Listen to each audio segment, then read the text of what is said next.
Hello guys, Ram Ram सभी को। मैं होस्ट आपका सौरभ और मेरा पार्टनर मैक्स। अब जा रहे हैं हम जंगल ट्रेल में और आज करेंगे भारत के जंगलों के बारे में बात।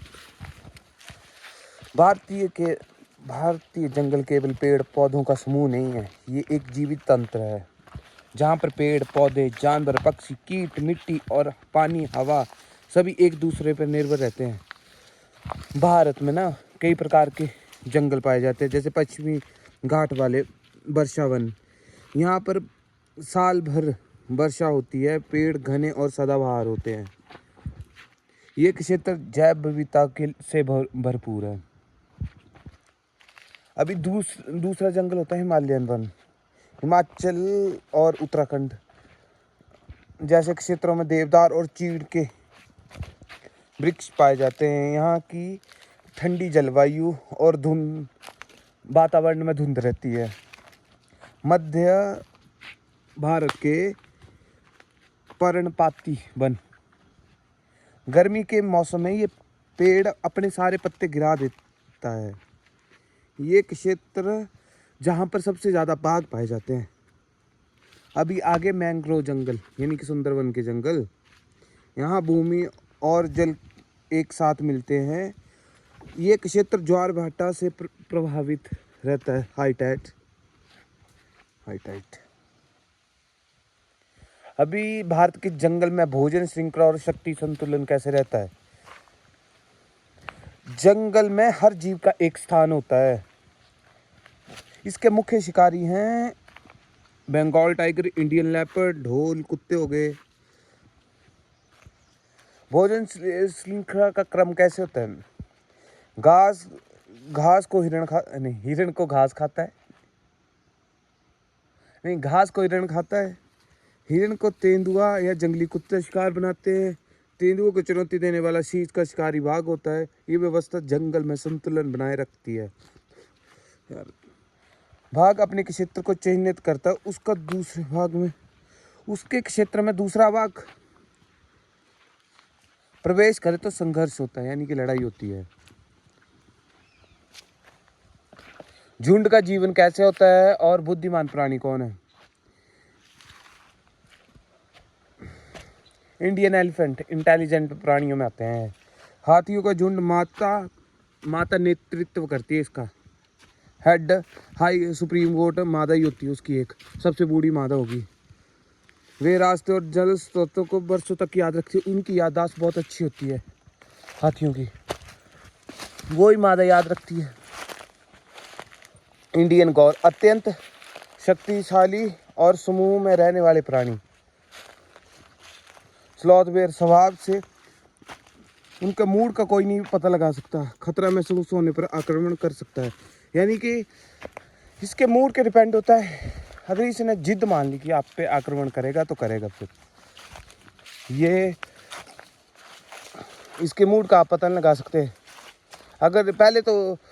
अगर इसका मन नहीं है लड़ने का तो छिपता है। अगर इसका लड़ने का मन है तो तब नहीं है, कुछ वार्निंग ये देता। इंडियन गैंडा अधिकतर अकेले रहते हैं। उनकी मोटी त्वचा उन्हें सुरक्षा प्रदान करती है। अभी जंगल में रात्रि का विज्ञान। अभी रात्रि में जंगल का पूरा वातावरण बदल जाता है। तेंदुए की आंख विशेष परत होती है उसकी आंख में, जिससे वह अंधेरे में देख सकता है। उल्लू बिना आवाज किए उड़ सकता है। रात्रिचर यानी कि रात के जीव जंतु अंधेरे में सक्रिय हो जाते। रात का जंगल कभी भी शांत नहीं होता, वो ज्यादा सक्रिय होता है। अभी जल तंत्र और उसके सरीसृप रेप्टाइल, जो मगर क्रोकोडाइल पानी में छिपकर शिकार पर अचानक हमला करता है। घड़ियाल लंबी नाक वाली प्रजाति जो मुख्य रूप से मछली खा सकती है। ये मिथ है कि वो इंसानों पर हमला करते हैं, क्योंकि उसका वो होता नहीं इंसानों, उनकी थूथन पतली होती है। वो उसका ढांचा नहीं ऐसा है कि वो इंसानों पर अटैक कर सके। किंग कोबरा विश्व का सबसे लंबा विषैला सर्प। ये अपने विष की मात्रा नियंत्रित कर सकता है। इसने कितना भी छोड़ना है उसकी मात्रा नियंत्रित कर सकता है। Indian Python. अभी इंडियन पाइथन विष का उपयोग नहीं करता, बल्कि शिकार को लपेटकर उसका दम घोट देता है। आज हवा चल रही है और मैंने 360 व्यू तो दिखाया नहीं आज आपको। क्या मस्त जंगल है। मेरे को यहाँ तो मैं मर भी जाऊँ कोई चक्कर ही नहीं, और साथ में मैक्स हो बस। और वीडियो ज़रा भी अच्छी लगे तो लाइक एंड सब्सक्राइब कर दिया करो, कमेंट भी कर दिया करो। मेरी वॉइस आपको कैसे लगती है? मेरे को पता है कि मेरी बहुत गंदी है, पर चलो कोई नहीं, एडजस्ट करो। अभी मानव और जंगल का संघर्ष। मानव द्वारा वनों की कटाई से जानवर आसपास आवास नष्ट हो जाते हैं, और वो जानवर फिर खेतों इंसानों को नुकसान पहुंचाते हैं। फिर इंसान बोलता है कि जानवर खतरनाक है जी। ये देखा कैसा व्यू है, ये मस्त लगती है ये, और थोड़ा डरावना भी है, पर क्या मस्त बनाई हुई।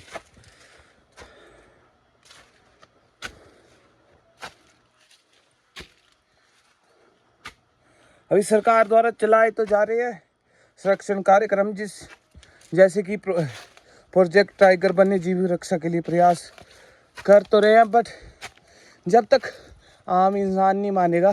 जैसे अभी गुजरात का ले लो एग्जांपल, वहाँ पर शेरों को नहीं मारा जाता, और वहाँ पर इतना टकराव भी नहीं होता कि किसी शेर ने इंसान को मार दिया। वो आसपास से निकल जाते हैं, वो एडजस्ट कर रहे हैं, शेरों ने भी एडजस्ट कर लिया और इंसानों ने भी।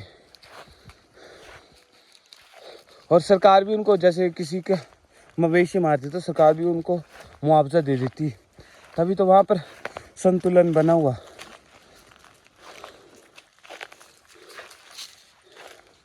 यदि जंगल नहीं बचेंगे तो पर्यावरण संतुलन बिगड़ जाएगा। जैसे आजकल हो रही है ग्लोबल, हम तरक्की के पीछे भाग तो रहे हैं, पर साथ में जंगल भी दबा रहे हैं। थोड़ी सी आवाज़ आ रही होनी, ये थोड़ा पत्तों वाले इसमें चल रहे। जंगल ही हमें शुद्ध वायु देता है, वही बारिश लाता है, बारिश से हमारे पीने के लिए स्रोत बनाता है। असंख्य जीवों का घर है वो। ये देखो रास्ते के बीच आ गई दीमक। ये अगर दीमक, जिस जंगल में दीमक हो, सबसे हेल्दी जंगल माना जाता है। ये तो रास्ते बंद कर दिए, किसी ने तोड़ा भी है यहाँ से निकलने की।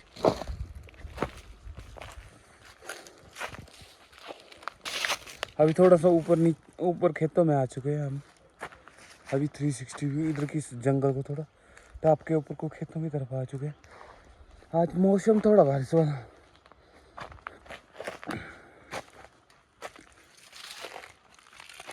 जंगल की रक्षा करना केवल सरकार का काम नहीं है, बल्कि हम सबका कर्तव्य है।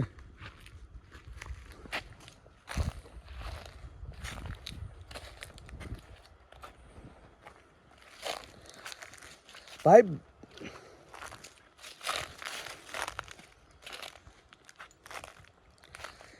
भारत का सबसे तगड़ी जलवायु लगती है मेरे को। यहाँ पर रेगिस्तान भी है, यहाँ पर गहरे जंगल भी हैं, यहाँ पर क्या बोलते हैं सूखे जंगल भी हैं, बर्फ़ भी है, हिमालयन पहाड़ भी हैं। तो यानी कि सब कुछ है जो चाहिए। कि कई देशों में आप कंपेयर करते हैं ना किसी और देश के साथ कि भारत में ये खामियां वो खामियां, करो कंपेयर किसी भी देश में ना, या तो वो पूरे सूखे होंगे, या तो पूरे क्या बोलते हैं जंगल वाले होंगे, या तो पूरे बर्फ़ वाले होंगे, या तो ठंड ज़्यादा होती होगी। पर भारत एक ऐसा देश है जहाँ पर सब कुछ पाया जाता है, सब कुछ। हर तरह का मौसम होता है, हर तरह का जंगल पाया जाता है यहाँ पे। भारतीय जंगल मौसम के साथ बदलते रहते हैं। वर्षा ऋतु, बारिश आते ही जंगल जीवंत उठता है। ये आपको ड्राई दिख रहा है ना, अभी जंगल थोड़े इनके पेड़ ये गिरा दिए हुए हैं। अभी गर्मियों में ये आ जाएंगे, अभी ठंड है ना, यहाँ पर कोहरा पड़ता है। जैसे बारिश आती है यहाँ पर हरा सारा कुछ हरा हो जाता है। मैं डर गया यार। बारिश पानियों को नदियों से भर देता है, जिससे पूरा जंगल में जीवन मिलता है। अभी गर्मी आने वाली है, गर्मी से पानी के स्रोत कम हो जाते हैं, थोड़ा और सूख जाता है जंगल। जानवर पानी की तलाश में लंबी दूरी तय करते हैं। इसी समय शिकार और शिकारी दोनों एक। गर्मियों में सबसे ज़्यादा स्पॉटिंग की जाती किसी भी, यानी कि हमारे नीचे खड्डे होते हैं ना, तो वहाँ तेंदुआ आम दिख जाता है गर्मियों के टाइम में, क्योंकि पानी सूख जाता है जंगल से। शिकारी और शिकार दोनों जल स्रोतों पर दिखाई देते हैं। हम ये तो शीत ठंड में, अभी जा रहा है शीत ऋतु। ठंड में कई जीव कम सक्रिय हाइबरनेशन में चले जाते हैं। कुछ पक्षी प्रवास माइग्रेशन में निकल जाते हैं। जंगल में हर मौसम में एक नई कहानी लेकर आता है। अभी पक्षियों की दुनिया। जंगल में केवल जानवरों से नहीं बना है, पक्षियों की भी भीड़ की भूमिका है। मोर वर्षा का संकेत देते हैं। मोर देखा होगा, जब भी कभी बादल गरजते हैं तो एकदम से वो चिल्लाने लग पड़ते हैं, यानी कि बारिश आने वाली। वो सबसे ज़्यादा खुश होते हैं हमारे। हॉर्नबिल मैं बताता हूँ भाई, यहाँ एक जोड़ा रहता है इन पेड़ों पे हॉर्नबिल का, इन पेड़ों में। तो वो बीज फैलाने का काम करता है। अभी उल्लू रात का प्रहरी है। बाज ऊंचाई से क्या बोलते नजर रखता है अपने शिकार की। पक्षी जंगल के बीचों में एक स्थान से दूसरे स्थान तक पहुंचाते हैं, जिससे नए पेड़ उगते हैं। अभी आते हैं छोटे जीवों जिनकी सबसे बड़ी भूमिका होती है। अक्सर हम छोटे जीवों को इग्नोर करते हैं, लेकिन असली संतुलन वो ही बनाए रखते हैं। मैक्स कम।